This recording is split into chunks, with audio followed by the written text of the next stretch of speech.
Hi guys, welcome back to my channel DSM education. So आज अपन करेंगे class 10 का chapter 1 chemical reaction and equation की NCERT line by line. Let's start. Consider the following situations of daily life and think what happens when. हाँ, ये chapter में first line का कहने का मतलब ये है कि हम कंसिडर करते हैं अपनी डेली लाइफ की कुछ सिचुएशंस को और देखते हैं कि क्या हो सकता है। Milk is left at room temperature during summer. हम मिल्क को रूम टेम्परेचर में रखते हैं समर्स में, तो क्या होगा। An iron tawa pan nail is left exposed to humid atmosphere. Grapes get fermented. Grapes क्या हो गए, फर्मेंटेड हो गए। फूड इज़ कुकड, फूड बन गया। Food gets digested in our body. We respire, हम सांस भी लेते हैं, फूड भी डाइजेस्ट होता है, ग्रेप्स फर्मेंटेड हो जाते हैं। इफ़ हम इन सब हमारी ये डेली लाइफ की सिचुएशंस को कंसिडर करते हैं तो क्या होता है, what happens in all the above situations. हमने ये जो सारी सिचुएशंस पढ़ी ऊपर, the nature and the identity of the initial substance have somewhat change.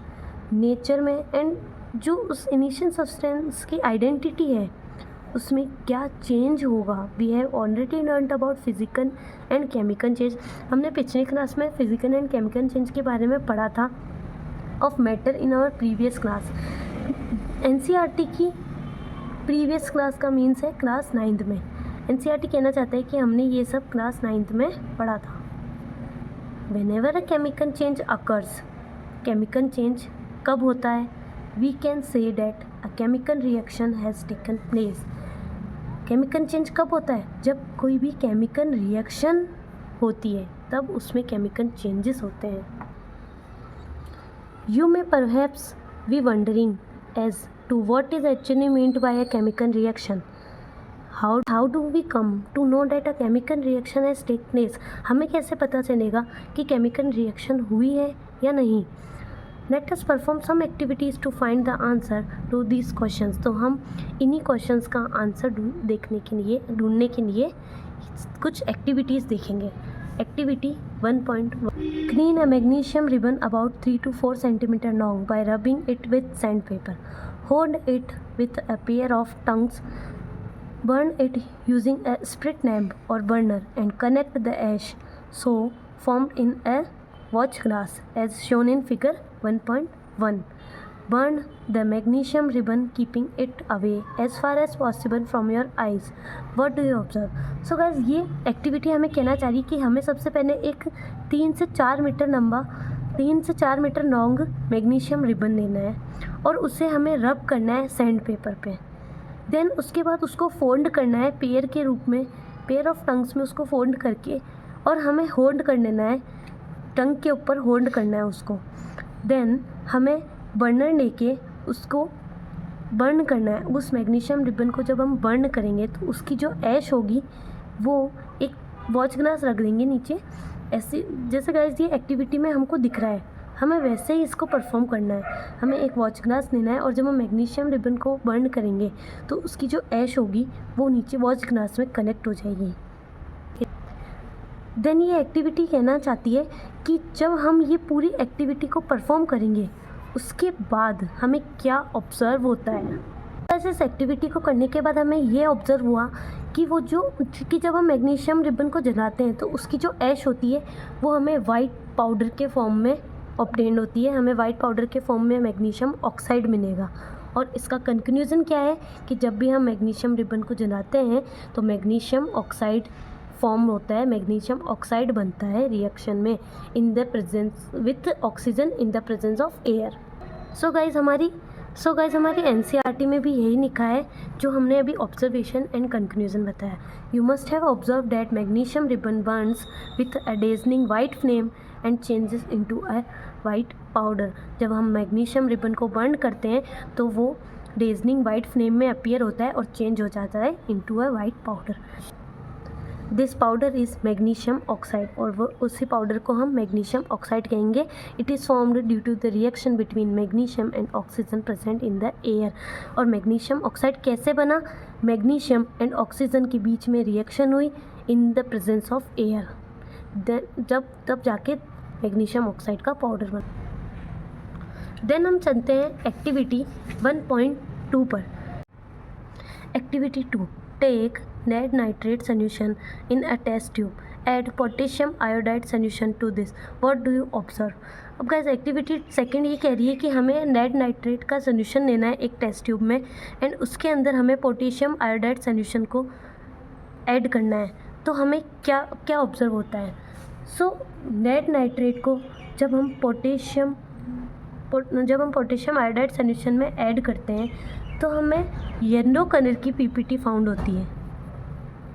Yellow colour PPT formed, हमें येलो कलर की पीपीटी फॉर्म्ड होती है और इसका कंक्लूजन क्या होता है? On mixing lead nitrate and potassium iodide the yellow color ppt of lead iodide is obtained। इसका कंक्लूजन भी यही है गाइस। हम ऑब्जर्वेशन में क्या लिख सकते हैं कि ऑब्जर्वेशन में ये लिख सकते हैं कि हमें येलो कलर की पीपीटी फॉर्म्ड होती है और कंक्लूजन क्या हो सकता है? ऑन मिक्सिंग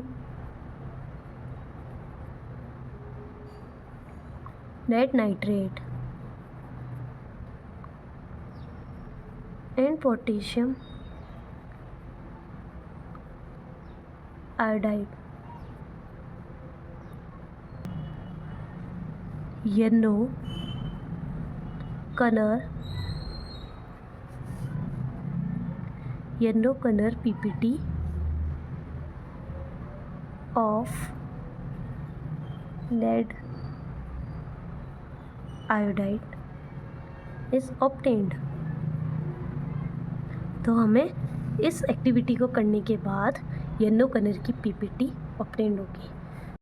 सो गाइस अब हम देखते हैं activity 3, take a few zinc granules in a conical flask और a test tube, add dilute hydrochloric acid और sulphuric acid to this, figure 1.2। So guys ये कह रहा है कि हमें एक कॉनिकल फ्लास्क लेनी है या फिर हम टेस्ट ट्यूब भी ले सकते हैं जिसमें हम कुछ फ्यू जिंक ग्रेन्यूल्स डाल देते हैं। जिंक ग्रेन्यूल्स डालने के बाद हम उसमें डाइल्यूट हाइड्रोक्लोरिक एसिड को ऐड करेंगे। तो do you observe anything happening around the zinc granules? हमको जिंक ग्रेन्यूल के अंदर डाइल्यूट सल्फ्यूरिक एसिड डालने के बाद क्या हमें जिंक ग्रेन्यूल्स के आसपास कुछ नज़र आता है? टच द कॉनिकल फ्लास्क और टेस्ट ट्यूब, कॉनिकल फ्लास्क को टच करके देखेंगे, is there any change in the temperature, क्या उसके टेम्परेचर में कोई चेंजेस है? सो गाइज हम इस एक्टिविटी को परफॉर्म करने के बाद हम ये देखेंगे, हमें ये ऑब्ज़र्व होगा कि जो जिंक ग्रेन्यूल्स हैं उनके पास में से छोटे छोटे से बबल हमें ऑब्ज़र्व होंगे। वो क्या है? वो हाइड्रोजन गैस है। Hydrogen gas is produced and conical flask get hot due to the action of dilute sulphuric acid. Zinc granule से हमें हाइड्रोजन गैस प्रोड्यूस्ड होगी और जो कॉनिकल फ्लास्क होगा वो हॉट हो जाएगा, हमें टच करने पर वो गर्म नज़र आएगी। तो ये कह रहा है, do you observe anything happening around the zinc granules? Hydrogen gas is produced and touch the conical flask or test tube, is there any change in its temperature? Yes,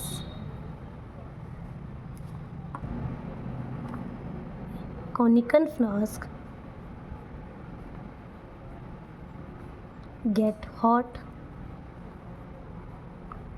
due to the action of sulphuric acid. And guys जब हम देखते हैं कि zinc granule में से हमने देखा कि हाइड्रोजन गैस प्रोड्यूस होगी, तो वो हमें कैसे पता चलेगा? क्योंकि hydrogen gas is produced in the form of bubble. और हम इस पूरी एक्टिविटी की रिएक्शन कैसे लिख सकते हैं? वो हम ऐसे लिख सकते हैं कि हमें zinc granules means zinc solid plus dilute hydrochloric acid या फिर sulphuric acid H2SO4 aqueous sulfuric acid gives ZnSO4 aqueous plus H2 gas heat release. So from the above three activities, we can say that any of the following observations helps us to determine whether a chemical reaction has take place.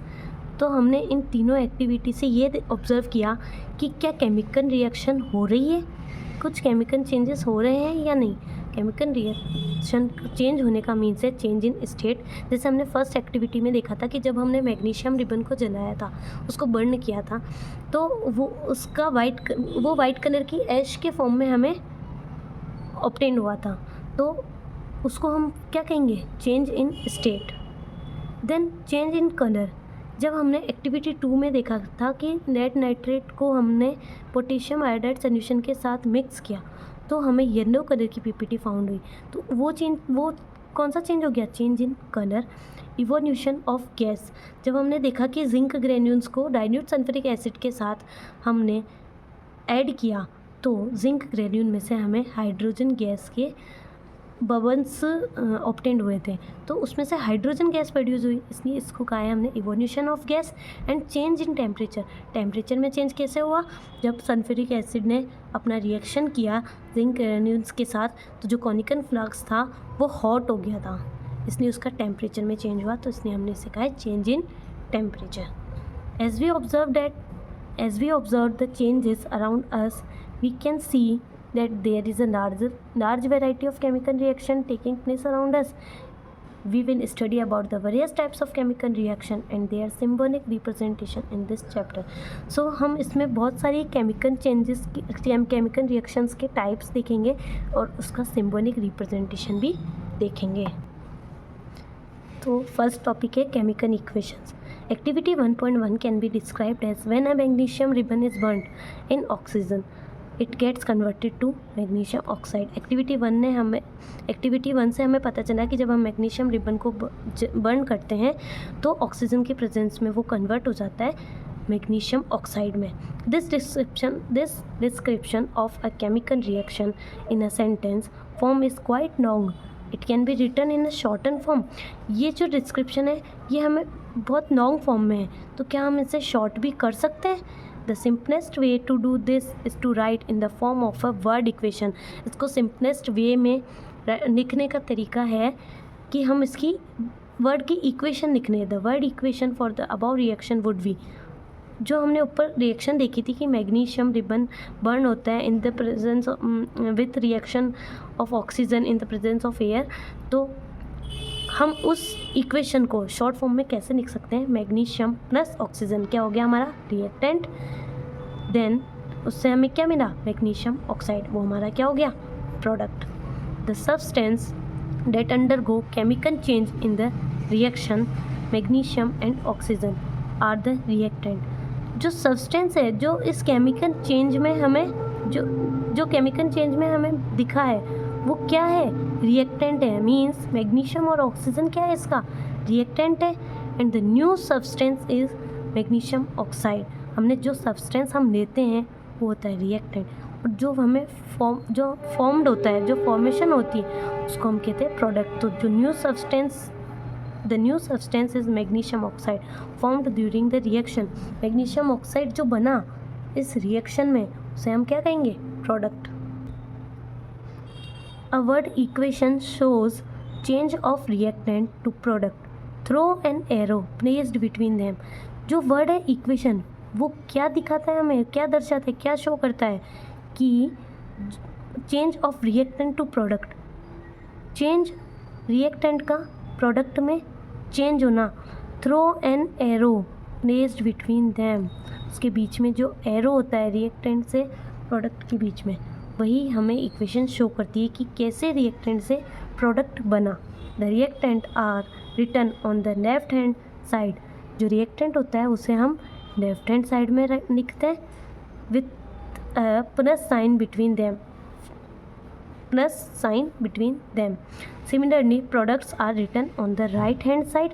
Product को हम right hand side में लिखते हैं with a plus sign between them. If उस reaction में दो दो compound form होते हैं तो हम उसके बीच में प्लस का साइन लगाते हैं।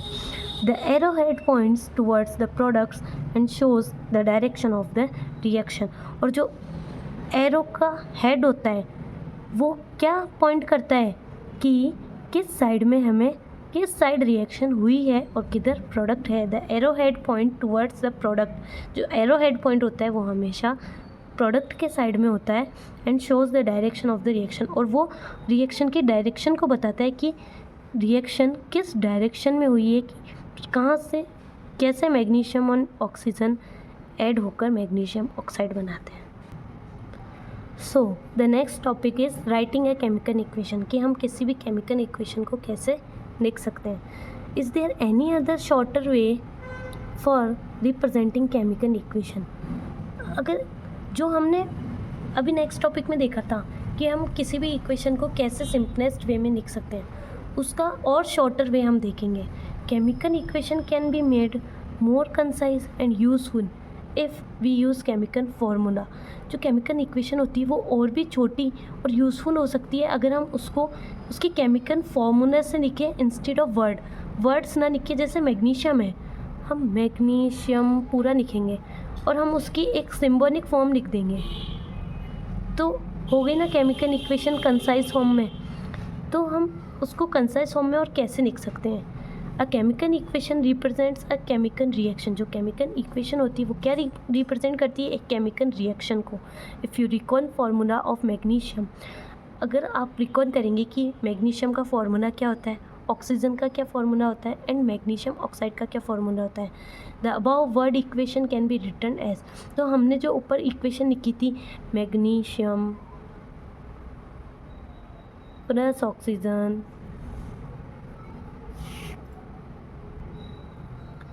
Magnesium plus oxygen that gives magnesium oxide. तो हम इस इक्वेशन को हम कंसाइज फॉर्म में एक केमिकल रिएक्शन के रूप में कैसे लिख सकते हैं। तो हमें सबसे पहले मैग्नीशियम का क्या फार्मूला होता है, Mg। देन ऑक्सीजन का क्या फार्मूला होता है, O2। एंड प्रोडक्ट में हमें क्या मिला, magnesium oxide means MgO। Count and compare the number of atoms of each element on the left hand side and right hand side of the arrow. Left hand side and right hand side. Is the number of atom of each element the same on both the side? हमें count करना है कि left hand side में हमारे कितने elements थे, number of element कितने थे, एंड राइट हैंड साइड में कितने हैं। अगर वो left hand side and right hand side के एलिमेंट सेम है या नहीं है। इफ़ येस, अगर सेम है then the equation is balanced, तो हमारी इक्वेशन बैलेंस्ड है। If not then the equation is unbalanced because the mass is not the same on the both side of equation. हम चेक करते गए, जैसे magnesium का लेफ्ट हैंड साइड में एक ही एलिमेंट है, देन प्रोडक्ट में भी एक है। ऑक्सीजन के दो है, बट प्रोडक्ट में क्या हुआ, प्रोडक्ट में एक ही ऑक्सीजन का एलिमेंट है। तो हम इस इक्वेशन को अनबैलेंस्ड इक्वेशन कहेंगे। अगर ये left hand side and right hand side दोनों साइड हमारे एलिमेंट सेम होते तो हम इस इक्वेशन को बैलेंस्ड रिएक्शन कहते हैं, बट नहीं है, इसलिए हमने अनबैलेंस कहा है। Such a chemical reaction is a skeleton chemical equation for a reaction. Equation 1.2 is a skeleton chemical equation for the burning of magnesium in air. Then guys हम चलते हैं बैलेंस्ड केमिकल इक्वेशन पे। हमने देखा था कि जो हमने ऊपर इक्वेशन देखी Mg + O2 गिव्स MgO, ये एक अनबैलेंस्ड इक्वेशन है। तो अब हम किसी भी इक्वेशन को, किसी भी रिएक्शन को बैलेंस करने के लिए क्या कर सकते हैं। Recall the law of conservation of mass that you studied in class 9। हमने क्लास 9 में law of conservation of mass पढ़ा था। वो क्या law of conservation of mass क्या कहता है, mass can neither be created not destroy in a chemical reaction. हम किसी भी हमने law of conservation of mass पढ़ा था क्लास 9 में। वो ये कहता है कि जो मास होता है वो किसी भी रिएक्शन में जितना हमने रिएक्टेंट लिया है उतना ही हमें प्रोडक्ट मिलेगा, ना तो कुछ कम होगा ना कुछ ज़्यादा। इसलिए कहते हैं मास can neither be created not destroy in a chemical reaction. That is the total mass of element, जो टोटल मास है एलिमेंट का प्रेजेंट इन प्रोडक्ट में जितना एलिमेंट प्रेजेंट है एक केमिकल रिएक्शन में उतना ही equal chemical reaction has to be equal to the total mass of the element present in the reactant। जितना मास ऑफ एलिमेंट हमें प्रोडक्ट में मिलेगा किसी भी केमिकल इक्वेशन में उतना ही मास ऑफ एलिमेंट प्रेजेंट होगा एक रिएक्टेंट में। इन अदर वर्ड्स, दूसरी भाषा में हम क्या कह सकते हैं, the number of atom of each element, जो नंबर होते हैं एटम के हर एक एलिमेंट में, remain the same before and after. Reaction से पहले एंड रिएक्शन के बाद जो नंबर ऑफ एटम होते हैं एलिमेंट्स के वो सेम होने चाहिए। Hence we need to balance a skeleton chemical equation. इसीलिए हमें इस इक्वेशन को बैलेंस करने की नीड है। Is the chemical equation balanced? क्या ये केमिकल इक्वेशन बैलेंस है? नो। हमने लिखा भी है unbalanced equation. Let us learn about balancing a chemical equation step by step. तो अब हम देखेंगे कि हम किस तरीके से एक केमिकल इक्वेशन को बैलेंस कर सकते हैं। The word equation for activity 1.3 में भी रिप्रेजेंटेड एज, हमने जो एक्टिविटी 1.3 देखी थी जिंक ग्रेन्यूल की और सल्फ्यूरिक एसिड की, वो एक वर्ड इक्वेशन थी। अब हम उसे वही लेते हैं, zinc plus sulphuric acid, zinc sulphate plus hydrogen. The above word equation may be represented by the following chemical equation. इस वर्ड इक्वेशन को हम कैसे केमिकल इक्वेशन में रिप्रेजेंट करते हैं? Zinc Zn plus sulphuric acid H2SO4 gives zinc sulphate ZnSO4 plus hydrogen H2। Let us examine the number of atoms of different elements on both sides of the arrow। तो हम देखते हैं कि reactant and product में कितने कितने number of atom है। सो हम सबसे पहले एक लिस्ट प्रिपेयर करेंगे जिसमें हम एलिमेंट्स लिखेंगे। सबसे पहले zinc, hydrogen, sulphur and oxygen. अब लेफ्ट हैंड साइड में उन नंबर ऑफ एटम के reactant, number of atom in reactant, left hand side में कितने नंबर ऑफ एटम है, देन राइट हैंड साइड में कितने नंबर ऑफ एटम है। हम सबसे पहले उसकी एक लिस्ट प्रिपेयर करेंगे। जिंक के रिएक्टेंट में कितने एलिमेंट है? 1, हमने 1 लिखा। एंड राइट हैंड साइड में कितने हैं? 1 ही है। हाइड्रोजन के 2 थे एंड राइट हैंड साइड में 2 ही है। सल्फर के 1 है, देन राइट हैंड साइड में भी 1 ही है। एंड ऑक्सीजन के 4 है एंड राइट हैंड साइड में भी 4 है। देन लिस्ट प्रिपेयर होने के बाद as the number of atom of each element is the same on both side of the arrow is a balanced chemical equation. हमने देखा कि लिस्ट प्रिपेयर होने के बाद both side, left hand side and right hand side, दोनों side हमारे जो number of atom है वो सेम है, इसमें कोई भी अनबैलेंसिंग नहीं है, इसलिए हम इस इक्वेशन को बैलेंस्ड केमिकल इक्वेशन कहेंगे। So let us try to balance the chemical equation. अब हमें एनसीईआरटी ने एक इक्वेशन दी है Fe plus H2O gives Fe3O4 plus H2O। हमें इसको बैलेंस कैसे कर सकते हैं वो हमें एनसीईआरटी ने करने के लिए बोला है।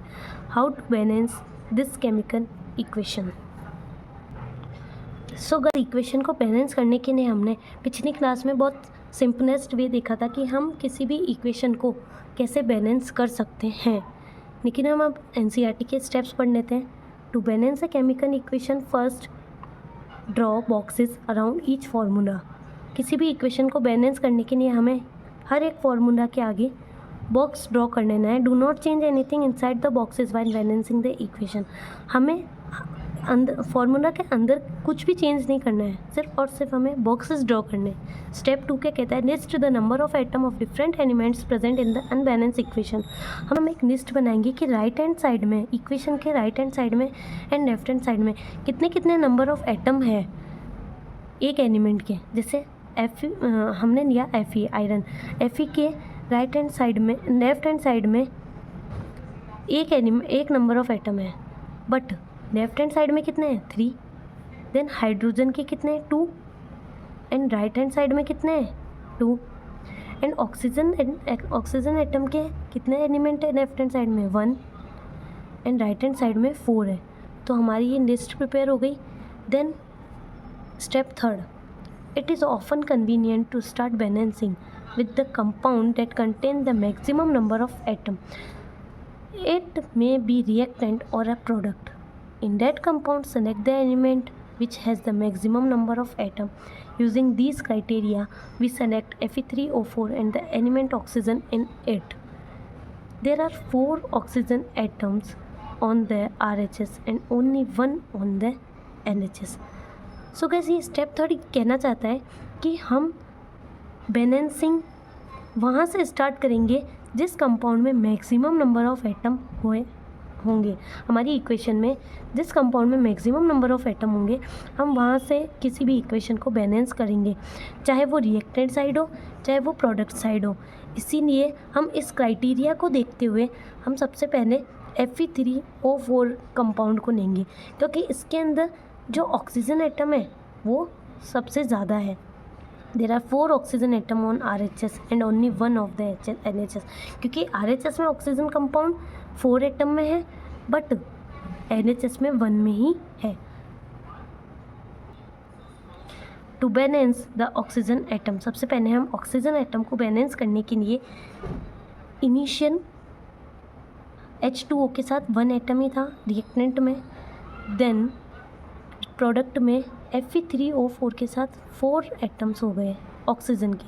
तो हम इसको कैसे बैलेंस करेंगे? If 1 × 4 is equals to 4। To equalize the number of atom, it must be remembered that we cannot alter the formula of the compounds or elements involved in the reactions. For example, to balance oxygen atom, we can put coefficient 4 as 4H2O and not H2O4 or H2O4. How the partially balanced equation becomes. So guys, ये 9 ये कह रही है कि जब हम oxygen के elements को 4 बनाने के लिए हमें H2O के आगे 4 लगाना है, ना कि H2O4 करना है उस इक्वेशन को। हमें उस फॉर्मूला के साथ कोई भी छेड़खानी नहीं करनी है। So the equation become Fe + 4H2 Fe3O4 + H2. Step 4, Fe iron and hydrogen atom are still not balanced. अब वैसे हमने ऑक्सीजन को तो बैलेंस कर लिया, लेकिन जो आयरन एंड हाइड्रोजन एटम है वो अभी तक भी बैलेंस नहीं हुए हैं। Pick any of these elements to produce further. तो अब हम आयरन एंड हाइड्रोजन एलिमेंट लेंगे ताकि ये भी हम बैलेंस कर सकें। Let us balance hydrogen atom. So हम अब हाइड्रोजन एटम को बैलेंस करेंगे in the partially balanced equation. To equalise the number of hydrogen atom, make the number of molecules of hydrogen as 4 on the right hand side. अब guys हमने देखा कि equation में left hand side में जो hydrogen atom है वो 8 हो गए हैं एंड लेफ्ट हैंड साइड में कितने हैं हाइड्रोजन एटम 2। तो हम इसको कैसे बैलेंस करेंगे? इनिशियली 8 × 4H2, 8 एलिमेंट्स हो गए हाइड्रोजन के एंड राइट हैंड साइड में 2 ही है। सो हम इसको राइट हैंड साइड में भी 8 बनाने के लिए क्या करेंगे? 2 × 4। अगर हम राइट हैंड साइड में हाइड्रोजन के फॉर्मूले के आगे 4 लगा देते हैं तो हमारी इक्वेशन में जो हाइड्रोजन है वो भी बैलेंस हो जाएगा। सो हमने इधर 4 लगाया तो 4H2O, 4 × 2 8, इधर 8H2 हो गए, देन 4 × 2 8, इधर भी 8H2 हो गए। अब इसको हमने पार्शियली बैलेंस्ड इक्वेशन क्यों कहा है? क्योंकि पार्शियल मतलब हाफ। ये इक्वेशन अभी आधी ही बैलेंस्ड हुई है, अभी हमें जो Fe एलिमेंट है उसे बैलेंस करना है। Step 5, examine the above equation and pick up the third element which is not balanced. अब हम हमने इक्वेशन को देखा, हमने देखा कि हाइड्रोजन एंड ऑक्सीजन बैलेंस हो गए हैं, लेकिन जो आयरन है वो अभी तक बैलेंस नहीं हुआ है, तो अब हम उसको बैलेंस करेंगे. You find that only one element is left to be balance, that is iron. Atoms of iron, iron के इनिशियल एटम कितने थे? 1 in the reactant side, and product side में आयरन के एटम 3 है. अब इसको बैलेंस करने के लिए हमें रिएक्टेंट साइड में भी 3 आयरन के एलिमेंट लाने के लिए हम क्या करेंगे? 1 into 3. To equalize Fe we take 3 atoms of Fe. हम आयरन को इक्वन करने के लिए 3 एटम लेंगे आयरन के ऑन लेफ्ट हैंड साइड. तो ये हमारी इक्वेशन है, हमने आयरन के आगे भी 3 लगाया. Step 6, finally to check the correctness of the balanced equation we count atoms of each element on both side of the equation. अब हम सबसे पहले अब 6th स्टेप में हम इक्वेशन को चेक करेंगे कि क्या वो बैलेंस्ड इक्वेशन हो गई है. सो लेफ्ट हैंड साइड में आयरन के कितने एटम है? 3, और राइट हैंड साइड में भी 3. लेफ्ट हैंड साइड में हाइड्रोजन के कितने एटम है? 4 2 जा 8. देन राइट हैंड साइड में कितने हैं? 4 2 जा 8. लेफ्ट हैंड साइड में ऑक्सीजन के कितने एटम है? 4. राइट हैंड साइड में ऑक्सीजन के कितने एटम है? 4. The number of atom elements on both side of equation 1.9 में हमने देखा कि इक्वेशन बैलेंस्ड इक्वेशन है, तो number of atom on both side are equal. दोनों साइड के नंबर ऑफ एटम जो है एलिमेंट्स के वो इक्वल हो गए हैं. This equation is now balanced. ये इक्वेशन अब बैलेंस्ड है. This method of balancing chemical equation is called hit and trial method. ये इन 6 स्टेप में जो हमने स्टेप्स करे, और इन 6 स्टेप से जब हमने एक इक्वेशन को बैलेंस किया, उस मेथड को कहते हैं hit and trial method. Step 7, writing symbols of physical states carefully. अब हम किसी भी फिजिकल स्टेट्स के सिंबल कैसे लिखेंगे? Carefully examine the above balanced equation. Does this equation tell us anything about the physical state of each reactant and product? क्या हमें वह इक्वेशन बता रही है? क्या हमें ये इक्वेशन बता रही है कि इसकी फिजिकल स्टेट क्या है रिएक्टेंट एंड प्रोडक्ट्स की? No information has given in this equation about their physical state. हमने इस इक्वेशन में किसी भी एलिमेंट्स की फिजिकल स्टेट नहीं लिखी है, हमने इसकी कोई भी इंफॉर्मेशन नहीं दी है. So to make a chemical equation more informative, हम किसी भी केमिकल इक्वेशन को ज़्यादा मोर इन्फॉर्मेटिव बनाने के लिए physical state of the reactant and product are mentioned along with their chemical formula. हम इनके केमिकल फार्मूला के साथ इनकी फिजिकल स्टेट्स भी लिखेंगे. The gaseous, liquid, aqueous and solid states of reactant and product are represented by. हम किसी भी रिएक्टेंट एंड प्रोडक्ट का फिजिकल स्टेट का रिप्रेजेंटेशन कैसे करेंगे? इफ़ वो गैसियस फॉर्म में है तो G, लिक्विड फॉर्म में है तो N, देन एक्वस फॉर्म में है तो AQ, एंड सॉलिड फॉर्म में है तो S representatively. The word aqueous AQ is written if the reactant or product is present as a solution in water. जो वर्ड है एक्वस, वो हम किसी भी इक्वेशन में कब लिखेंगे? जब रिएक्टेंट या प्रोडक्ट कौन सी फॉर्म में प्रेजेंट होगा? सोल्यूशन के फॉर्म में प्रेजेंट होगा. The balance equation becomes. So अब ये जो बैलेंस इक्वेशन थी हमारी, वो कैसी बन गई है? Fe solid, 4H2O gaseous, Fe3O4 solid, then 4H2 gaseous. Note that the symbol G is used with H2O to indicate that in this reaction water is used in the form of steam. If हम H2 के साथ gas के form में जब इस symbol को लिखते हैं, तो वो क्या इंडिकेट करता है कि रिएक्शन के अंदर जो वाटर है वो स्टीम के फॉर्म में यूज्ड हुआ है. Usually physical states are not included in a chemical equation unless it is necessary to specify them. Sometimes the reaction conditions such as temperature, pressure, catalyst, etc. for the reaction are indicated above and or below the arrow in the equation. For example, CO gas plus 2H2 gaseous form, 340 atmospheric temperature, atm pressure, CH3OH liquid. Then some more equations. Using these steps, can you balance equation 1.2 given in the text earlier? सो ये NCERT में हमें ये बोला गया है कि ये जो हमने ऊपर 6 स्टेप्स पढ़े थे, उन स्टेप्स का यूज़ करके हम इक्वेशन जो 1.2 दी है हमारे आगे इस चैप्टर में, क्या हम उसको बैलेंस कर सकते हैं। सो गाइस, ये आपका होमवर्क है कि इक्वेशन 1.2 को आप लोग बैलेंस करो और कमेंट में इसका आंसर बताना।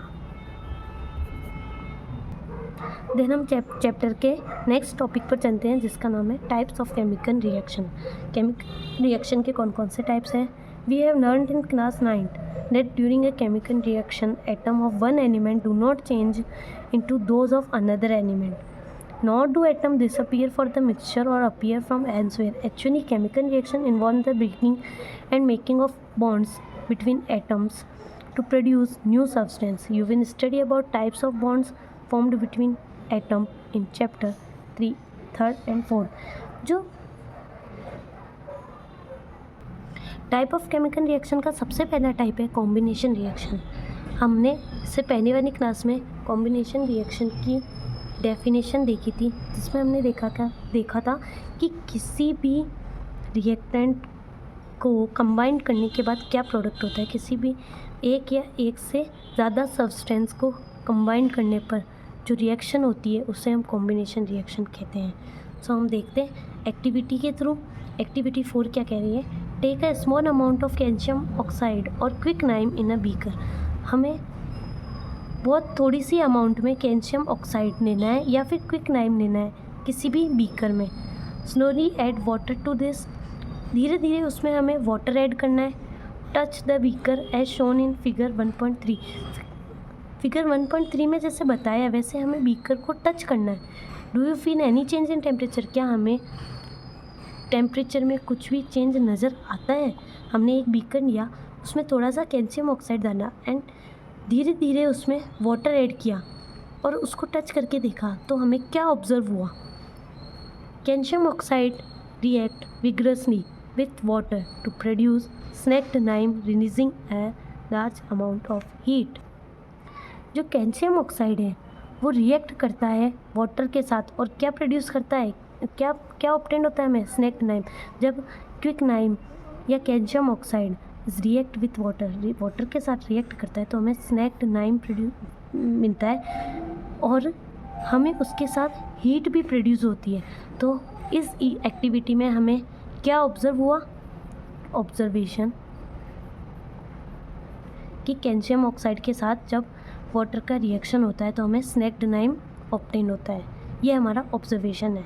इन this reaction calcium oxide and water combine to form a single product. इस रिएक्शन में जो कैल्शियम ऑक्साइड है एंड जो वाटर है वो combine to form a single product. किसके फॉर्म में कंबाइन हुए, सिंगल प्रोडक्ट के फॉर्म में।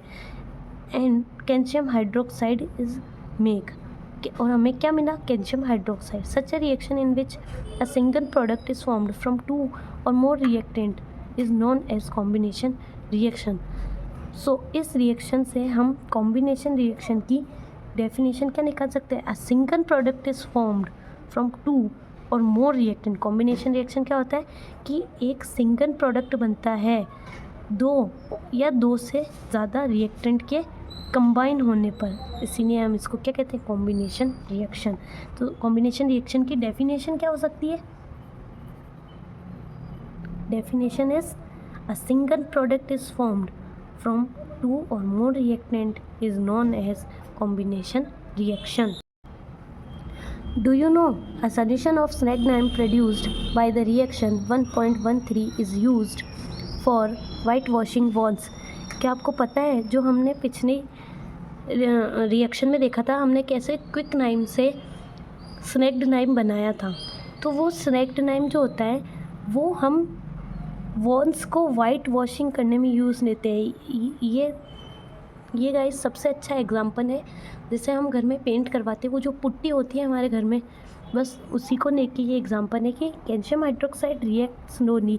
वो जो चूना होता है वो क्या होता है, कैल्शियम हाइड्रोक्साइड। उसको जब हम, वो जो स्नैक्ड नाइम है उसको जब हम पेंट कर देते हैं दीवार पे, तो वो क्या करता है, रिएक्ट करता है स्लोली, बहुत धीरे धीरे उसका रिएक्शन होता है किसके साथ, कार्बन डाइऑक्साइड के साथ in air to form a thin layer of calcium carbonate. जब कैल्शियम हाइड्रोक्साइड रिएक्ट करता है कार्बन डाइऑक्साइड के साथ तो वो क्या बनाता है, एक थिन लेयर बनाता है कैल्शियम कार्बोनेट की, किसके ऊपर, वॉन के ऊपर। तो कैल्शियम कार्बोनेट इज़ फॉर्म्ड, जो कैल्शियम कार्बोनेट बनता है आफ्टर 2 to 3 डेज़, 2 से 3 दिनों में वो जो कैल्शियम कार्बोनेट होता है जिसको हमने यूज़ किया है वाइट वॉशिंग के रूप में, वो हमें क्या देता है, शाइनी देने लग जाता है वो वॉन पे, shiny finish to the walls. Wall जो होती है हमारी शाइन करने लग जाती है। It is interesting to note that the chemical formula for marble is also, हमें ये जो केमिकल फार्मूला है मार्बल का उसको भी नोट डाउन कर लेना चाहिए। ये हमारे बोर्ड के पॉइंट ऑफ व्यू से इम्पोर्टेंट है। हमें बोर्ड के पॉइंट ऑफ व्यू से ये बहुत इम्पोर्टेंट है कि जब कैल्शियम हाइड्रोक्साइड कार्बन डाइऑक्साइड के साथ रिएक्ट करता है तो वो कैल्शियम कार्बोनेट बनाता है, thin layer of calcium carbonate की बनाता है, और वो 2 से 3 दिन बाद शाइन प्रोड्यूस करता है वॉन पे। और हमारे बोर्ड में ये भी पूछा जा सकता है कि मार्बल का केमिकल फार्मूला क्या होता है, तो वो है CaCO3। Then calcium hydroxide CaOH2, इसकी रिएक्शन क्या होगी कि कैल्शियम हाइड्रोक्साइड रिएक्ट करता है कार्बन डाइऑक्साइड से और कैल्शियम कार्बोनेट बनाता है, उसको हम रिएक्शन की फॉर्म में कैसे लिख सकते हैं, CaOH2 कैल्शियम हाइड्रोक्साइड एक्वस में plus CO2 gaseous carbon dioxide gives calcium carbonate CaCO3 plus water H2। Let us discuss some more example of combination reaction. अब हम थोड़े और कॉम्बिनेशन रिएक्शन के कुछ और एग्जांपल्स देखते हैं। First, burning of cone. जब कोन मीन्स कोयला, कोन का बर्निंग होता है तब कार्बन, कोन क्या होता है, carbon plus oxygen gives carbon dioxide. Formation of water from H2 and O2। Water का फॉर्मेशन कैसे होगा, हाइड्रोजन गैस से और ऑक्सीजन की गैस से। 2H2 2 हाइड्रोजन गैस के molecules plus O2 oxygen gives 2H2O liquid. In simple language, we can say that when 2 or more substance combine to form a single product. Simple language में combination reaction की क्या definition होगी, जब 2 या 2 से ज़्यादा substance combine होके एक सिंगल प्रोडक्ट बनाते हैं, उसी को हम कॉम्बिनेशन रिएक्शन कहते हैं। इन एक्टिविटी 1.4 हमने एक्टिविटी 1.4 में देखा था, we also observe that a large amount of heat is evolved.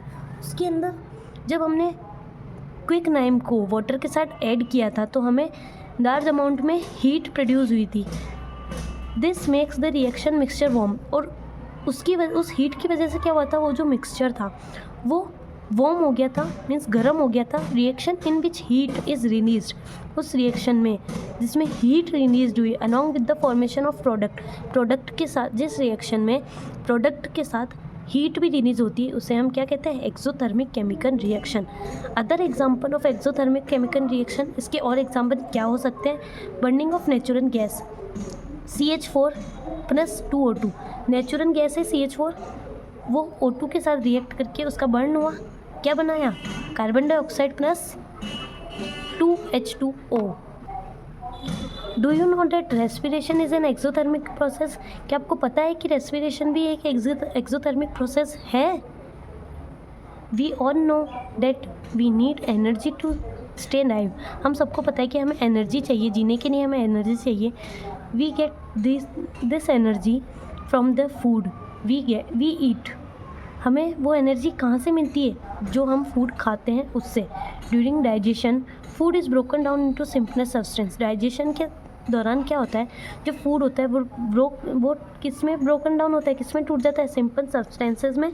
For example rice, potato and bread contain carbohydrate. Example, जो राइस, पोटैटो एंड ब्रेड होते हैं वो कार्बोहाइड्रेट कंटेन करते हैं। These carbohydrates are broken down to form glucose. और वही carbohydrates break होकर टूट के किसकी फॉर्म में हमें मिलते हैं, ग्लूकोज की फॉर्म में। This glucose combines with oxygen, और वो ग्लूकोज ऑक्सीजन के साथ कंबाइन होके with oxygen in the cell of our body and provides energy. वही ग्लूकोज सेल के अंदर जो ऑक्सीजन होती है उसके साथ कंबाइन होके हमें एनर्जी प्रोवाइड करती है। The special name of this reaction is respiration. और इसी रिएक्शन को हम क्या कहते हैं, रेस्पिरेशन। मीन्स रेस्पिरेशन, ये जो हमें पूछा गया, do you know that respiration is an exothermic process.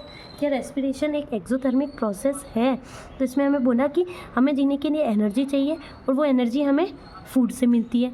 Digestion के टाइम क्या होता है, फूड ब्रोक होता है सिंपल सब्सटेंस में, जैसे कि राइस, पोटैटो और ब्रेड जो होती है वो कार्बोहाइड्रेट्स हमें देती है, वो उनके अंदर कार्बोहाइड्रेट होता है। जो कार्बोहाइड्रेट होता है वो किस में ब्रेक डाउन होता है, ग्लूकोज में। एंड ग्लूकोज ऑक्सीजन के साथ कंबाइन होके, ग्लूकोज सेल के अंदर जो ऑक्सीजन है उनके साथ कंबाइंड होके हमें क्या प्रोवाइड करता है, एनर्जी। इसी रिएक्शन को हम रेस्पिरेशन कहते हैं। The process of which you will study in. और ये प्रोसेस हम कौन से चैप्टर में देखेंगे, चैप्टर 6 में। ये जो हमने प्रोसेस पढ़ा, इसकी केमिकल इक्वेशन क्या है, glucose C6H12NO6 plus 6O2, oxygen gives carbon dioxide, then water plus energy. The decomposition of vegetable matter into compost is also an example of an exothermic reaction। Vegetable matter होता है जो हमें खाद के रूप में कन्वर्ट होके जब मिलता है तो वो भी एक क्या है, एक्सोथर्मिक रिएक्शन है। Identify the type of the reaction taking place in activity 1.5।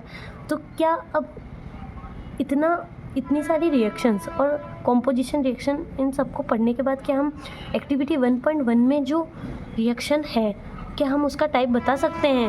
तो गाइस, एक्टिविटी 1.1 में हमने जो रिएक्शन देखी थी वो थी, एक्टिविटी 1.1 में हमने रिएक्शन देखी थी 2Mg plus O2 gives 2MgO, where heat is produced out along the formation of a single product।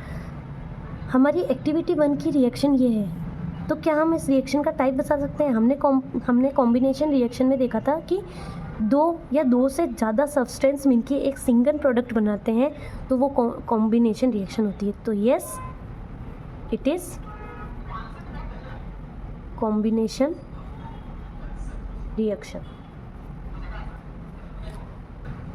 Then combination reaction के बाद हम चलते हैं डीकॉम्पोजिशन रिएक्शन पे। डीकॉम्पोजिशन रिएक्शन को समझने से पहले हम एक एक्टिविटी देखते हैं। क्या है वो activity? Take about 2 gram ferrous sulphate crystal in a dry boiling tube.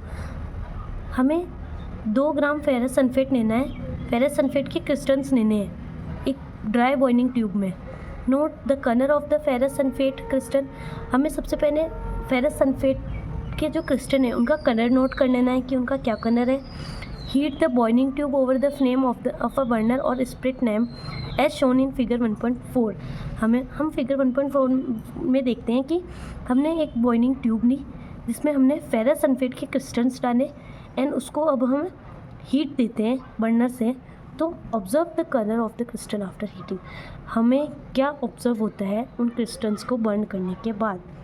सो इस एक्टिविटी में गाइस ये दे रखा है पहले कि ये बॉइल। तो जब हम फेरस सल्फेट के क्रिस्टल्स को बर्न करते हैं तो हमें क्या ऑब्जर्व होता है? Have you notice that the green colour of the ferrous sulphate crystal has changed. जो फेरस सल्फेट के जो क्रिस्टल्स थे वो ग्रीन कलर के थे। हमें यहाँ लिखा, हमें बोला गया था कि हमें फेरस सल्फेट के क्रिस्टल्स का कलर नोट करना है, तो उनका कलर था green.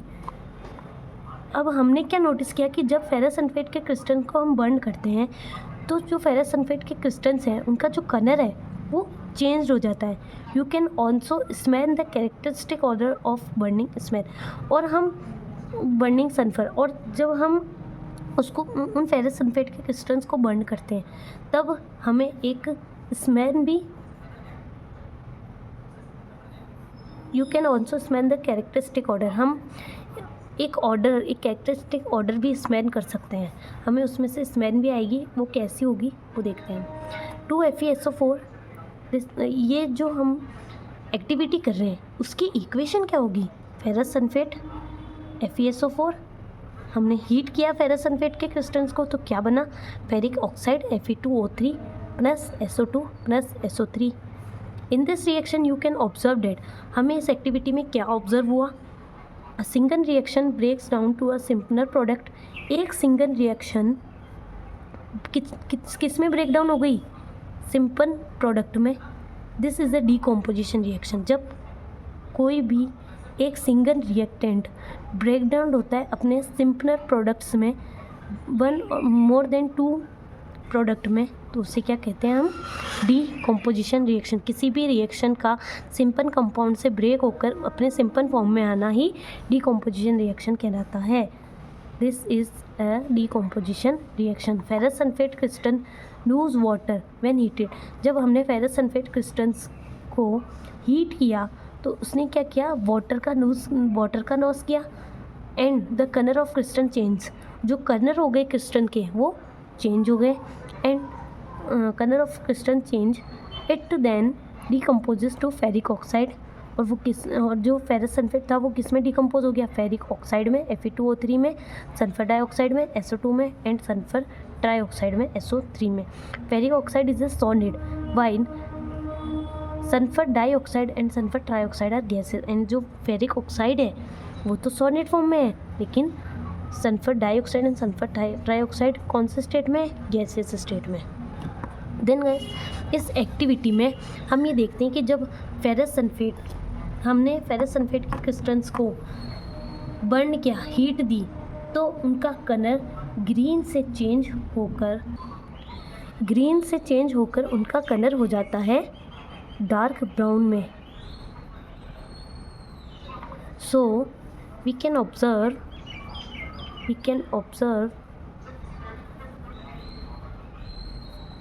the green color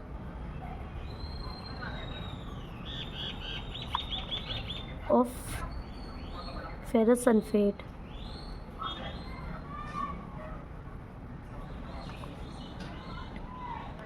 is changed in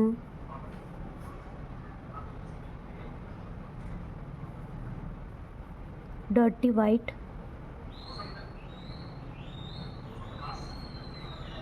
and when we give more heat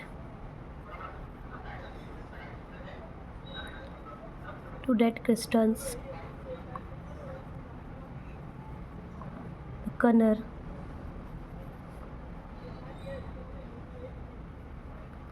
changes in dark brown। तो गाइस, इस एक्टिविटी को परफॉर्म करने के बाद हम ये ऑब्ज़र्व करते हैं कि जो फेरस सल्फेट के क्रिस्टल्स थे वो ग्रीन कलर के थे। जब हमने उनको हीट दी तो वो डर्टी वाइट कलर में हो गए। एंड जब हमने उनको और हीट दी तो वो धीरे धीरे रिएक्ट होके ब्राउन, एकदम डार्क ब्राउन कलर में कन्वर्ट हो जाते हैं। So decomposition of chemical calcium carbonate to calcium oxide and carbon dioxide on heating is an important decomposition reaction used in various industries. Calcium oxide is called lime or quicklime. It has many uses. One is the manufacture of cement. When a decomposition reaction is carried out by heating, it is called thermal decomposition.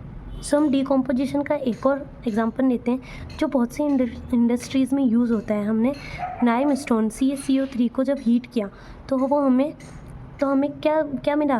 Calcium oxide, quicklime plus carbon dioxide gas. Another example of a thermal decomposition reaction is given in. हम decomposition reaction का और example देख सकते हैं activity 1.6 के through. सो activity 6 क्या कहती है? Take about 2 gram lead nitrate powder in a boiling tube. हमें एक बॉइलिंग ट्यूब में 2 ग्राम लेड नाइट्रेट पाउडर लेना है। Hold the boiling tube with a pair of tongues and heat it over a flame. हमें उसे टंग के pair से पकड़े रखना है और उसे हीट देनी है। What do you observe? Note down the change. जब हम नेट नाइट्रेट पाउडर 2 ग्राम नेट नाइट्रेट पाउडर को बॉइलिंग ट्यूब में डाल के उसको हीट करते हैं तो हमें क्या ऑब्जर्व होता है? When we heat nitrate, net nitrate, reddish brown fumes, you will observe the emission of brown fumes. हमें क्या मिलेगा कि उसमें से ब्राउन फ्यूम्स निकल रही है। These fumes are of nitrogen dioxide, और वो फ्यूम्स किसकी होगी? नाइट्रोजन डाइऑक्साइड की। और इसकी reaction, the reaction that takes place, इसकी रिएक्शन हम कैसे लिख सकते हैं? PbNO3 नेट नाइट्रेट को हीट किया, क्या मिला? Net oxide plus nitrogen dioxide plus oxygen, 2 PbO plus 2 NO2 plus O2. Let us perform some more decomposition reaction as given in activity 1.7 and 1.8. हम डिकम्पोजिशन रिएक्शन के कुछ और एग्जाम्पल देख सकते हैं एक्टिविटी 7 में एंड 8 में। एक्टिविटी 7 क्या कहती है? Take a plastic mug, drill 2 holes at its base and fit rubber stoppers in these holes. Insert carbon electrodes in these rubber stoppers are shown in figure 1.6. So activity 7 is take a plastic mug, drill 2 holes at its base and fit rubber stoppers in these holes. Insert carbon electrodes in these rubber stoppers are shown in figure 1.6 में हम देखेंगे। पहले हम activity पढ़ने थे। Connect these electrodes to a 6-volt battery. Fill the mug with water such that the electrode are immersed. Add a few drops of dilute sulfuric acid to the water. सबसे पहले हमें एक प्लास्टिक मग लेना है, उसके अंदर हमें 2 होल करने हैं। कहाँ पे? उसके बेस पे 2 होल कर दिए। मग के बेस पे 2 होल करने के बाद हम उस पर रबर स्टॉपर लगा देंगे दोनों होल्स पे, एंड उनके अंदर एक टेस्ट ट्यूब लेके कार्बन इलेक्ट्रोड्स को फिट कर देंगे रबर स्टॉपर्स के साथ। और वो कार्बन इलेक्ट्रोड्स कौन से होंगे? ग्रेफाइट की रोड है जैसे। ये 2 टेस्ट ट्यूब लिए हमने, उसको हमने 2 जो हमने होल किए थे वहाँ पर फिक्स करके रबर स्टॉपर के साथ हमने उसको फिक्स कर दिया।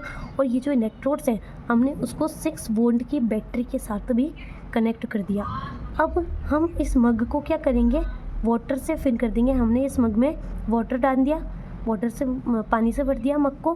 Then add a few drop of dilute sulphuric acid to the water. और ये जो वाटर है इसमें हमने कुछ ड्रॉप्स डाल दी, किसकी? डाइल्यूट सल्फ्यूरिक एसिड की। Take 2 test tube filled with water and invert them other the 2 carbon electrodes. हमने 2 टेस्ट ट्यूब ली, जिसके अंदर जो हमने टेस्ट ट्यूब ली थी जिसमें हमने क्या रखे थे? कार्बन इलेक्ट्रोड्स रखे थे, उसमें हमने वाटर भी डाला। Switch on the current on and leave the apparatus undisturbed for some time. और अब हमने बैटरी से स्विच ऑन कर दिया और ये जो सेटअप है इसको हमने थोड़ी देर बिना छेड़े, बिना डिस्टर्ब किए हमने इसको रख दिया स्विच, बैटरी से स्विच ऑन करके। You will observe the formation of bubbles at both the electrodes. हम थोड़ी देर बाद क्या देखते हैं? दोनों इलेक्ट्रोड में हमें बबल का फॉर्मेशन हुआ। These bubbles displace water in the test tube. ये जो बबल है वो क्या कर रहे हैं? वाटर को डिस्प्लेस कर रहे हैं। कहाँ से? टेस्ट ट्यूब से। Is the volume of gas collected the same in both the test tube? क्या इन दोनों टेस्ट ट्यूब में जो गैस की वॉल्यूम है वो सेम है? Once the test tube are filled with the respective gases, remove them carefully. जब हम इन टेस्ट ट्यूब को एक बार पूरा फिल करके और गैसेस से जब ये पूरा फुलफिल हो जाता है तो हमें इसे बहुत केयरफुली रिमूव करना होगा। Test these gases one by one by bringing a burning candle close to the mouth of the test tube. Then जब हम इसको हटाएंगे तो हम इन टेस्ट ट्यूब के पास बहुत थोड़ी सी देर के लिए कैंडल को लेके जाएंगे ताकि हमें पता चल सके कि दोनों इलेक्ट्रोड में कौन कौन सी गैस हमें ऑब्टेन हुई। Test these gases one by burning a candle close to the mouth of the test tube. Test tube के माउथ के पास ले जाके कैंडल को जब हम ले जाएंगे तब हमें पता चलेगा कि दोनों टेस्ट ट्यूब में कौन कौन सी गैस हमें ऑब्टेन हुई। What happens in each case? हमें इन दोनों केस में क्या मिलता है? Which gas is present in each test tube, हमें इन दोनों टेस्ट ट्यूब में कौन सी गैस प्रेजेंट थी। सो ये पूरी एक्टिविटी करने के बाद हमें ये मिलता है कि जो हमने क्या ऑब्जर्व किया, सबसे पहले कि बबल्स अपीयर हुए हमें दोनों इलेक्ट्रोड में। देन इसका कंक्लूजन क्या हुआ कि bubbles produced on passing current जो हमने पास किया था उसकी वजह से हमें बबल प्रोड्यूस हुए थे are hydrogen and oxygen gases. और वो बबल्स कौन सी गैसेस के थे, हाइड्रोजन एंड ऑक्सीजन की गैसेस के थे, which are formed by the decomposition of water. जो हमें हाइड्रोजन और ऑक्सीजन के बबल्स कैसे मिले, डीकम्पोजिशन ऑफ वाटर के थ्रू। सो हम देखते हैं कि जो कैथोड वाली जो हमारे पास जो कैथोड वाली टेस्ट ट्यूब थी उसके अंदर हमें हाइड्रोजन गैस मिली। सो हमने देखा जो कैथोड वाली टेस्ट ट्यूब थी उसमें हमें हाइड्रोजन गैस के बबल्स मिले। एंड जो एनोड वाली टेस्ट ट्यूब थी उसमें हमें ऑक्सीजन वाले बबल्स मिले। बट वॉल्यूम किसका ज़्यादा था, हाइड्रोजन गैस का या ऑक्सीजन का। सो इस एक्टिविटी को परफॉर्म करने के बाद हमें ये ऑब्टेन हुआ कि जो वॉल्यूम ऑफ हाइड्रोजन थी, volume of hydrogen will be twice of volume of oxygen. Means hydrogen की वॉल्यूम ज़्यादा थी ऑक्सीजन से। सो एक्टिविटी 7 कंप्लीट करने के बाद हम आते हैं एक्टिविटी 8 पे। एक्टिविटी 8 क्या कहती है, take about 2 gram silver chloride in a china dish. हमें 2 ग्राम सिल्वर क्लोराइड लेना है चाइना डिश में। ये हमारी चाइना डिश है, इसमें हमने 2 ग्राम सिल्वर क्लोराइड ले लिया। व्हाट इज़ इट्स कलर, इसका कलर क्या था। प्लेस दिस चाइना डिश, हमें इसका कलर नोट कर लेना है कि सिल्वर क्लोराइड का क्या कलर है। अब हम इस चाइना डिश को सनलाइट की प्रेजेंस में कुछ देर के लिए रख देंगे, जैसा कि हमें फिगर 1.7 में बताया है। Observe the colour of the silver chloride after some time. अब हम इसका सिल्वर क्लोराइड को थोड़ी देर सनलाइट में धूप में रखने के बाद सिल्वर क्लोराइड का कलर क्या हो जाता है वो देखेंगे। You will see that white colour silver chloride, जब हमने सिल्वर क्लोराइड को धूप में नहीं रखा था तब उसका कलर क्या था, वाइट था। White colour silver chloride turns grey in sunlight के प्रेजेंस में उसका कलर क्या हो गया, grey colour. This is due to decomposition of silver chloride. और ये क्यों हुआ, क्योंकि सिल्वर क्लोराइड का डीकम्पोजिशन हो गया किसमें, सिल्वर एंड क्लोरीन में। किसके द्वारा, बाय लाइट के द्वारा। इसका फॉर्मूला क्या होगा, 2AgCl सिल्वर क्लोराइड का सनलाइट की प्रेजेंस में क्या हुआ, सिल्वर प्लस क्लोरीन, इसीलिए इसका कलर चेंज हो गया। देन सिल्वर क्लोराइड की एक्टिविटी देखने के बाद हम देखते हैं कि सिल्वर ब्रोमाइड में भी सेम बिहेव करता है जैसे सिल्वर क्लोराइड ने किया था। AgBr सनलाइट की प्रेजेंस में सिल्वर एंड ब्रोमीन में ब्रेक डाउन हो जाता है।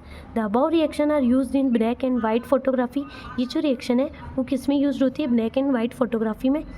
What form of energy is causing this decomposition reaction, कैसी एनर्जी हमें मिलती है डिकम्पोजिशन रिएक्शन में। We have seen that the decomposition reaction requires energy either in the form of heat, light और electricity for breaking down the reactant.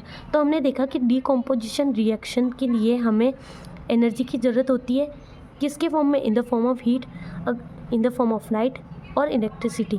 हम decomposition reaction को complete करने के लिए हमें चाहिए हीट चाहिए या फिर लाइट चाहिए, इलेक्ट्रिसिटी चाहिए। इसके बिना रिएक्टेंट जो होंगे वो ब्रेक डाउन ही नहीं होंगे। तो हीट, लाइट और इलेक्ट्रिसिटी की प्रेजेंस में डिकम्पोजिशन रिएक्शन एनर्जी लेके ब्रेक डाउन हो जाती है और क्या बनाती है, reactant. Break down the reactant को ब्रेक डाउन करती है और क्या बनाती है, product. Reaction in which energy is absorbed as known as endothermic reaction. और इन रिएक्शन में जो एनर्जी हमें ऑब्जर्व होती है उससे हम क्या कहेंगे, एंडोथर्मिक रिएक्शन।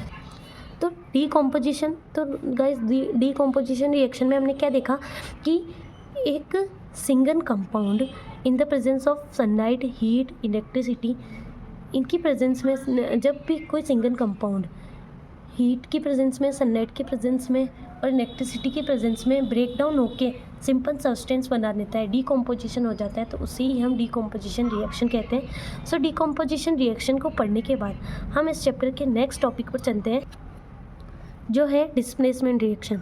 डिस्प्लेसमेंट रिएक्शन क्या होता है उसे हम पहले एक्टिविटी से देख लेते हैं। एक्टिविटी क्या है?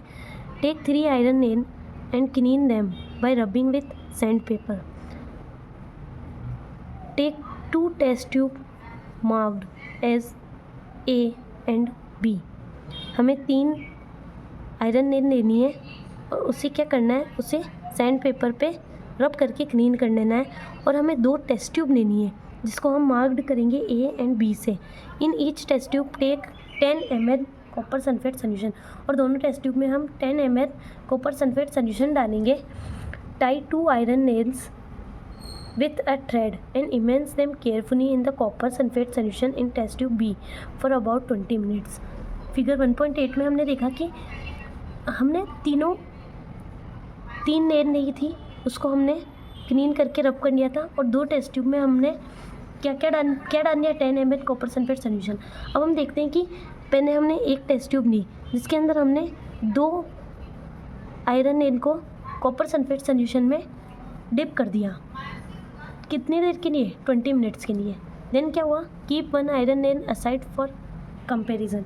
हमने 3 में से 2 को ही इसलिए डाला क्योंकि हम कंपेयर करेंगे उन 2 का उस एक के साथ, इसलिए हमने 2 को कॉपर सल्फेट सोल्यूशन में डिप कर दिया और एक को नहीं करा। After 20 minutes take out the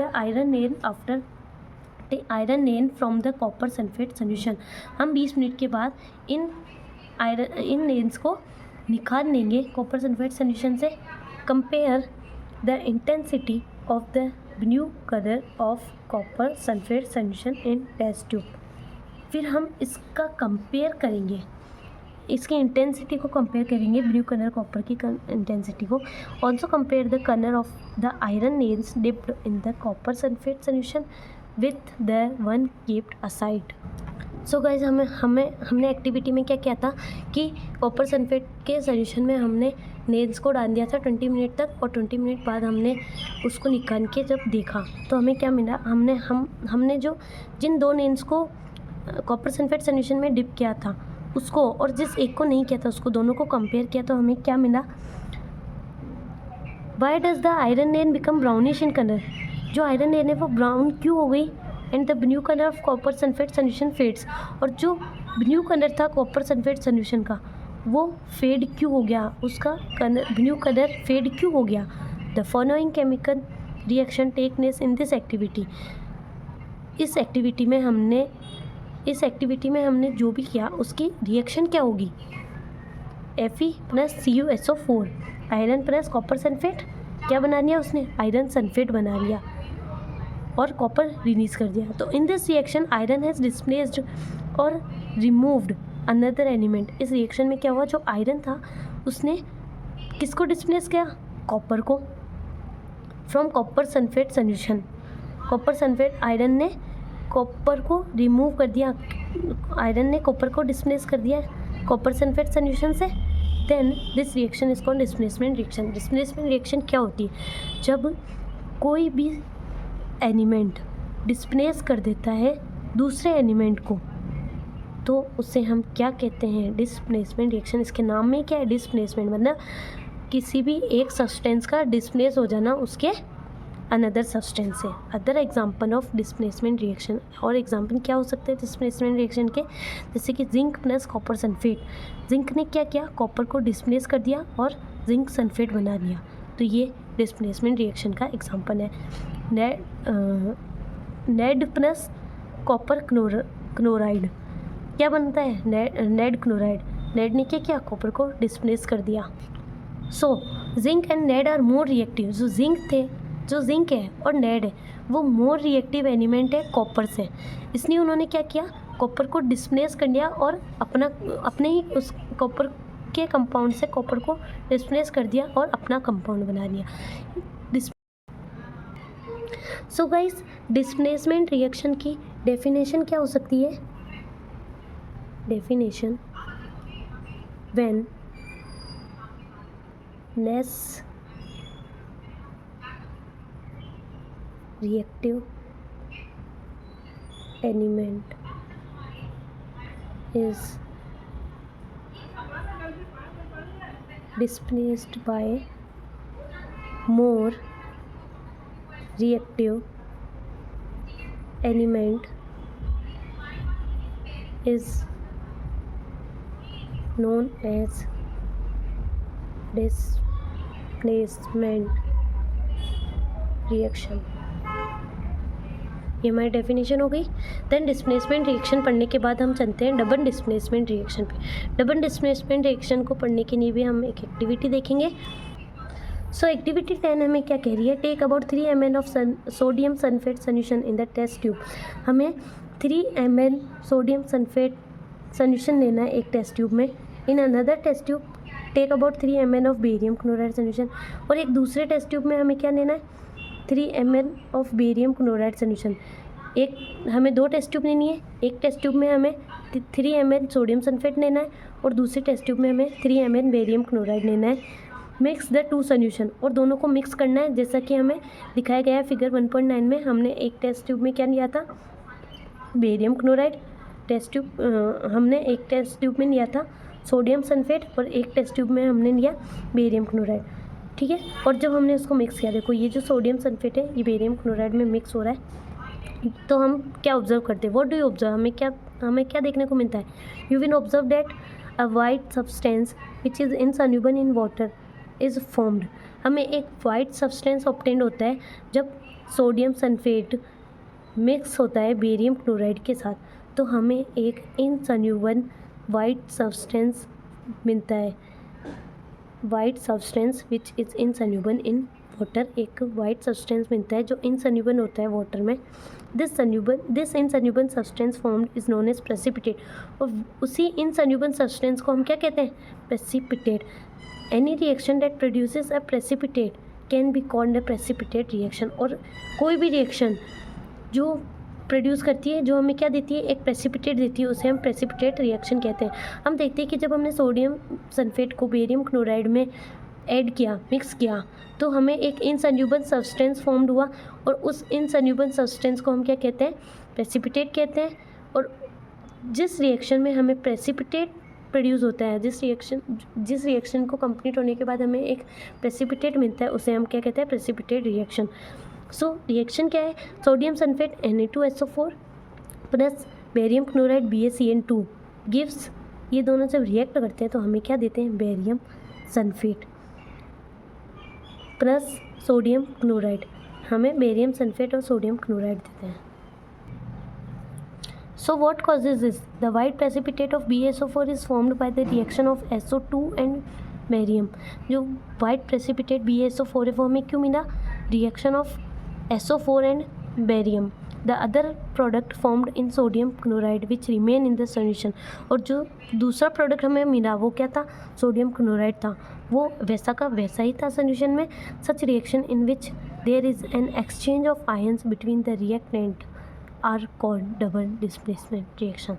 so guys ये कहना चाह रहे हैं कि ऐसी रिएक्शन जिसमें हमें एक्सचेंज ऑफ आयंस मिले, किसके बीच में, रिएक्टेंट्स के बीच में, उसको हम कहते हैं double displacement reaction.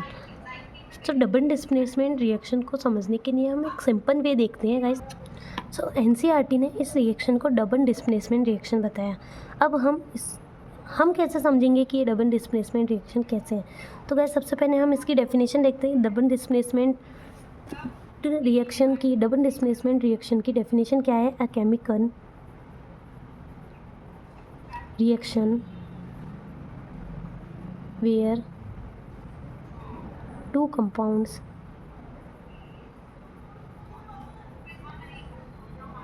exchange ions or bonds to form two new compound। इसकी डेफिनेशन क्या हो गई, chemical reaction where two compound exchange. किसी भी केमिकल रिएक्शन में जब 2 कंपाउंड एक्सचेंज होते हैं अपने आयन से या बॉन्ड से और 2 नए कंपाउंड बनाते हैं, उससे हम डबल डिस्प्लेसमेंट कहते हैं। जैसे हम इस रिएक्शन में देखते हैं, इस रिएक्शन में सोडियम सल्फेट ने जब रिएक्ट किया बेरियम क्लोराइड के साथ, तो उसने क्या बनाया, barium sulphate and sodium chloride. इसमें जो सोडियम है वो डिस्प्लेस्ड हो गया क्लोराइड के साथ, एंड जो बेरियम है उसका डिस्प्लेसमेंट किसके साथ हुआ, सल्फेट के साथ। तो इसमें दो डिस्प्लेसमेंट हुए, जैसे एक तो सोडियम डिस्प्लेसमेंट हुआ क्लोराइड के साथ और बेरियम डिस्प्लेसमेंट हुआ सल्फेट के साथ। इसलिए इसको हमने डबल डिस्प्लेसमेंट बोला है, क्योंकि इसमें दो कंपाउंड एक्सचेंज हुए हैं, दो कंपाउंड का आपस में एक्सचेंज होकर एक न्यू कंपाउंड का फॉर्मेशन हुआ है। जब हमने पहले देखा था डिस्प्लेसमेंट रिएक्शन में, उसमें क्या हुआ था कि एक कंपाउंड डिस्प्लेस होके दूसरा कंपाउंड बना लेता है, लेकिन इसमें दोनों ने एक दूसरे के साथ अपना आयन फॉर्म किया है, अपना कंपाउंड फॉर्म किया है, इसलिए इसे हम डबल डिस्प्लेसमेंट रिएक्शन कहते हैं। सो गाइस, हमने केमिकल रिएक्शन के 4 टाइप्स देखे। कॉम्बिनेशन रिएक्शन, जिसमें दो कंपाउंड कंबाइन होकर एक कंपाउंड बनाते हैं, उसे हम कॉम्बिनेशन रिएक्शन कहते हैं। डिकम्पोजिशन रिएक्शन, जिसमें एक कंपाउंड ब्रेक डाउन हो जाता है अपने सिंपल सब्सटेंस में, जिसको हम कहते हैं decomposition reaction. Displacement reaction, displacement reaction में हमने देखा था कि जो नेस रिएक्टिव एलिमेंट होता है वो डिस्प्लेस हो जाता है मोर रिएक्टिव एलिमेंट से। देन फोर्थ हमारा था डबल डिस्प्लेसमेंट रिएक्शन, जिसमें रिएक्टेंट के दोनों ही कंपाउंड अपने आयंस को और अपने बॉन्ड्स को एक्सचेंज करते हैं, इसलिए उसको हमने कहा था डबल डिस्प्लेसमेंट रिएक्शन। सो हम टाइप्स ऑफ केमिकल रिएक्शन को पढ़ने के बाद हमारे चैप्टर के नेक्स्ट टॉपिक पे चलते हैं, जो है oxidation and reduction. Oxidation and reduction क्या होता है, पहले हम एक्टिविटी देखते हैं, जो इस चैप्टर की 11th एक्टिविटी है। Heat a china dish containing about 1 gram copper powder. एक चाइना डिश ली हमने ली एक चाइना डिश, जिसके अंदर हमने 1 ग्राम कॉपर का पाउडर डाला और उसको हीट किया, तो हमें क्या ऑब्जर्व होगा। The surface of copper powder becomes coated with black copper oxide. जो सरफेस होगी कॉपर पाउडर की, वो किससे कोटेड हो जाएगी, ब्लैक कॉपर ऑक्साइड से। Why has this black substance formed, black substance formed क्यों होगा हमें। This is because oxygen is added to copper and copper oxide is formed. हमने जब कॉपर पाउडर को हीट किया तो हमें क्या मिला, एक कोटिंग मिली, ब्लैक कॉपर ऑक्साइड की कोटिंग मिली हमें चाइना डिश की सरफेस पर। और वो ब्लैक कलर की कोटिंग क्यों मिली हमें, क्योंकि जो ऑक्सीजन था वो ऐड हो गया कॉपर में और उसने क्या बनाया, कॉपर ऑक्साइड। तो उसका फॉर्मूला क्या होगा, कॉपर प्लस ऑक्सीजन को हीट करने पर copper oxide. If hydrogen gas is passed over this heated material, अगर इस हीटेड मटेरियल में से हाइड्रोजन गैस पास होती है तो the black coated on the surface turns brown. जो ब्लैक कोटेड सरफेस हमने देखी कि कॉपर ऑक्साइड को कॉपर को ऑक्सीजन के प्रेजेंस में हीट करने के बाद जो हमें ब्लैक कोटेड सरफेस मिली थी, उसके अंदर अगर हम हाइड्रोजन गैस पास करते तो हमें जो सरफेस होती है वो ब्राउन कलर में टर्न्स हो जाती है, हमें सरफेस ब्राउन कलर की मिलती है। As the reverse reaction takes place are and copper is obtained. और इसमें क्या होता है, ये एक रिवर्स रिएक्शन हो गई। जब हमने कॉपर ऑक्साइड को हाइड्रोजन गैस के साथ पास करवाया तो हमें रिवर्स रिएक्शन मिली, जो क्या हुई, हमें उस रिवर्स रिएक्शन में क्या मिला, कॉपर फिर से मिल गया हमें। CuO कॉपर ऑक्साइड को जब हमने हाइड्रोजन गैस के साथ पास आउट किया तो हमें फिर से क्या मिला, copper plus water. If a substance gains oxygen during a reaction, अगर ये सब्सटेंस ऑक्सीजन को गेन करता है, अगर कोई भी सब्सटेंस ऑक्सीजन को गेन करता है किसी भी रिएक्शन में, it is said to be oxidised. तो इस रिएक्शन को हम क्या कहेंगे, oxidised. If a substance lose oxygen, इस सब्सटेंस ने ऑक्सीजन को लूज़ किया, इसलिए हम इसको क्या कह सकते हैं, it is said to be reduced reaction. During this reaction 1.29 the copper oxide is losing oxygen. 1.29 reaction में कॉपर ऑक्साइड ने क्या किया, लूज़ किया अपना oxygen and is being oxidised. और क्या हो गया, ये ऑक्सीडाइज्ड हो गया। In other words, one reactant gets oxidised, the copper oxide is losing oxygen and being is reduced. The hydrogen is gaining oxygen and is being oxidized. And hydrogen ने क्या किया, ऑक्सीजन को गेन किया, इसलिए वो oxidised हो गया। In other words, one reactant gets oxidised while the other get reduced. हम इसको सिंपल वे में क्या कह सकते हैं, जब जब एक रिएक्टेंट ऑक्सीडाइज्ड होता है और दूसरा रिएक्टेंट रिड्यूस्ड होता है किसी भी रिएक्शन में, तो उस रिएक्शन को हम ऑक्सीडेशन रिडक्शन रिएक्शन कहते हैं। जब किसी भी रिएक्शन में ऑक्सीडेशन एंड रिडक्शन एक साथ होता है तो हम उसको ऑक्सीडेशन रिडक्शन रिएक्शन कहते हैं या रेडॉक्स रिएक्शन कह सकते हैं। जैसे कि हमारे पास इक्वेशन है CuO + H2 gives heat. CuO copper oxide का रिएक्ट हुआ हाइड्रोजन के साथ इन द प्रेजेंस ऑफ हीट में, तो हमें क्या ऑब्टेंड हुआ, कॉपर प्लस वाटर। इस रिएक्शन में जब कॉपर ऑक्साइड रिड्यूस्ड होके कॉपर बनाता है क्योंकि उसमें से ऑक्सीजन का रिमूवल हुआ। जब हमने देखा कि ऑक्सीजन का लूज़ होना रिडक्शन कहलाता है। हमने रेडॉक्स रिएक्शन में क्या देखा कि if oxygen is removal,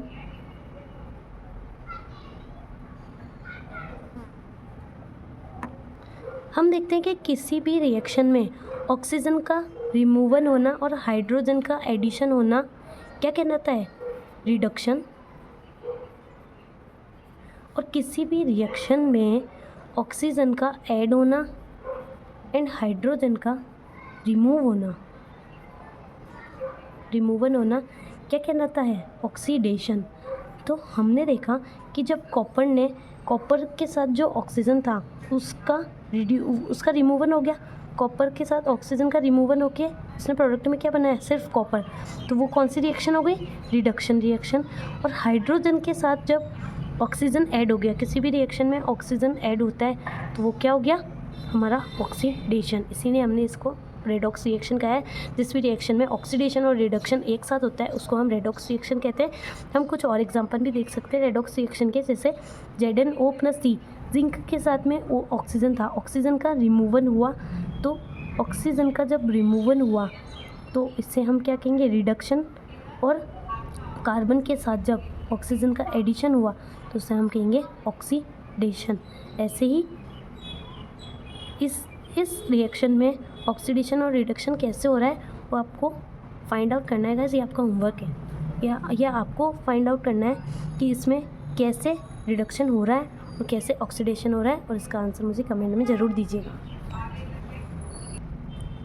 so in reaction 1.31 carbon is oxidised to CO and ZnO is reduced to zinc. In reaction HCl is oxidized to chlorine where MnO is reduced to MnCl2.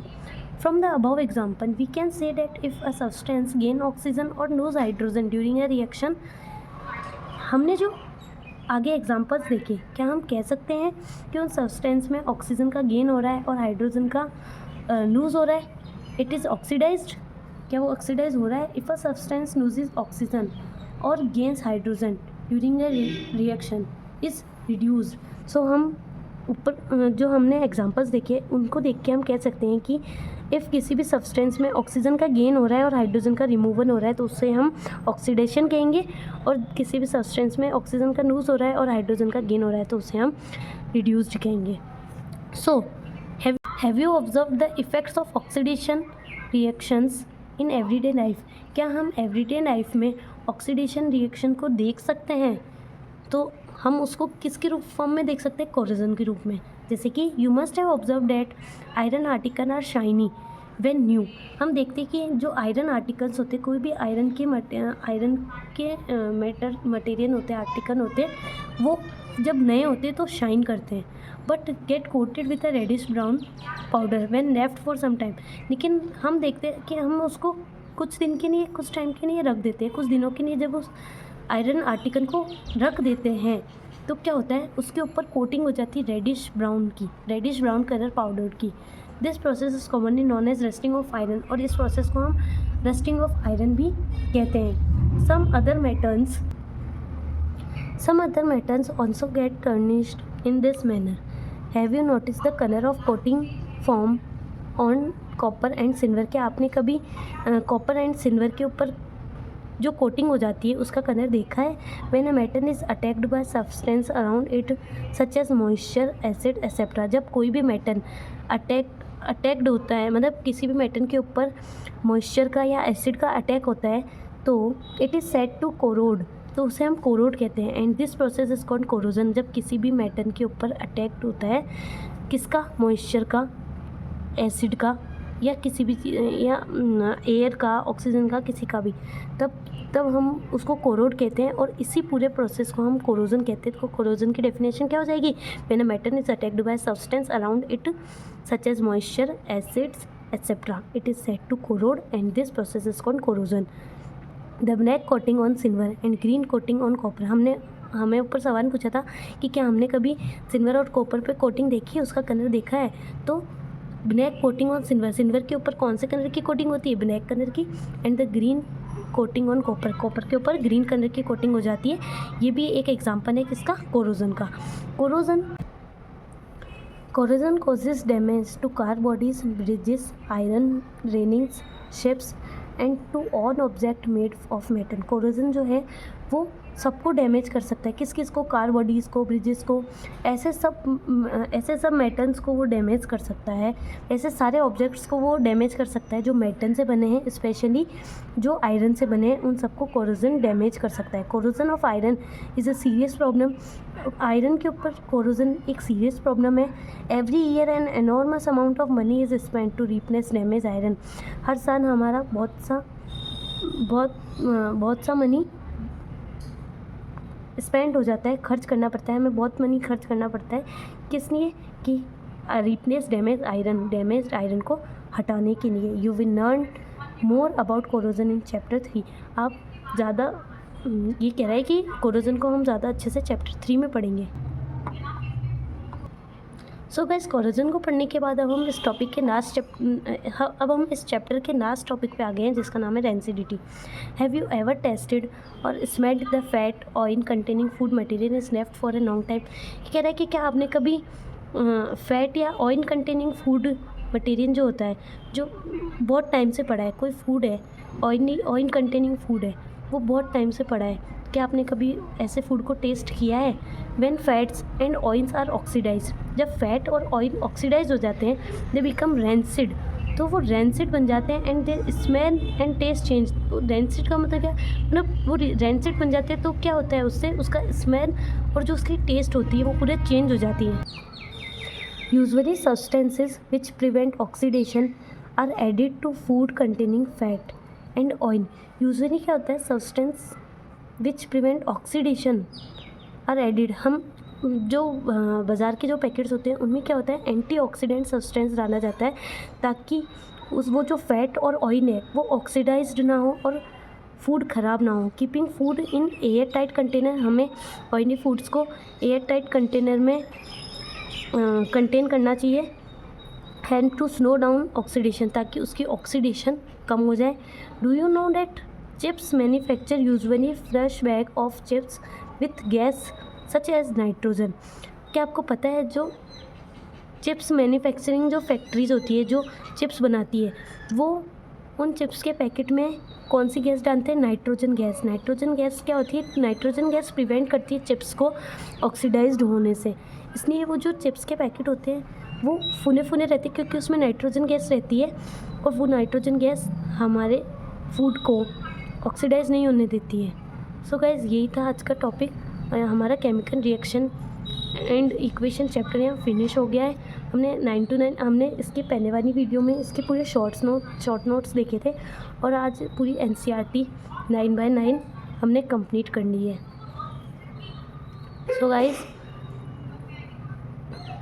So guys आज chapter finish हो गया है।